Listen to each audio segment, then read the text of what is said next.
Sorry to have to make this in two parts, but I spoke more than the 15 minutes that you get for free with this program called Screencast-O-Matic. So let me just finish this up real quickly.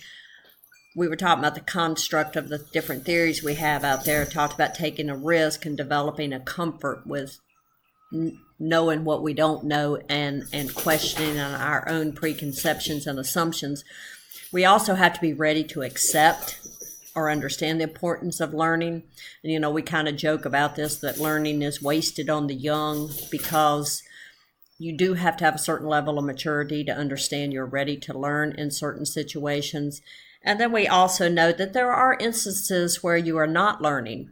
You don't care to learn, you don't see the need to learn, or you're distracted by other phenomena, other things that happen in your life, a major move, a change in your family dynamic. Those kind of things can affect your learning.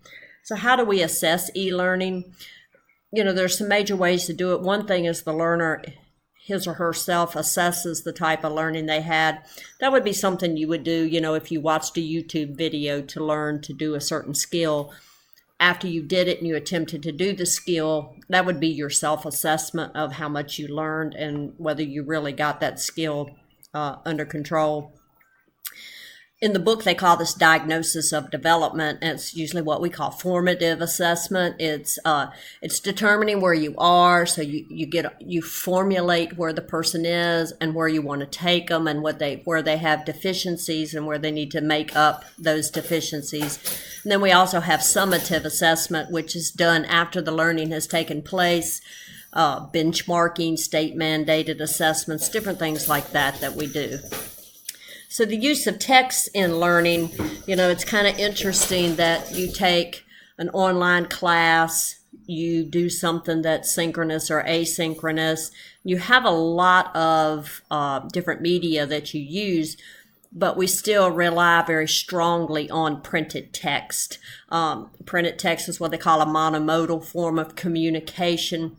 And e-learning, to reach its maximum effectiveness, should be multimodal, because we want to produce what's called a transduction, which is a change from one mode to another, such as going from speech to dance. Not just remediation. Remediation is just shifting from one medium to another. So going from a regular printed book to an e-book, that's just called remediation. But e-learning should promote transduction. It should promote change in the medium or the media that you use and the different technologies that you have. So the summary is that we want to think about these three major areas of learning, especially as how they apply to e-learning and how we can be the most effective with it. And that's transformation, framing and reframing of the content, and emergence.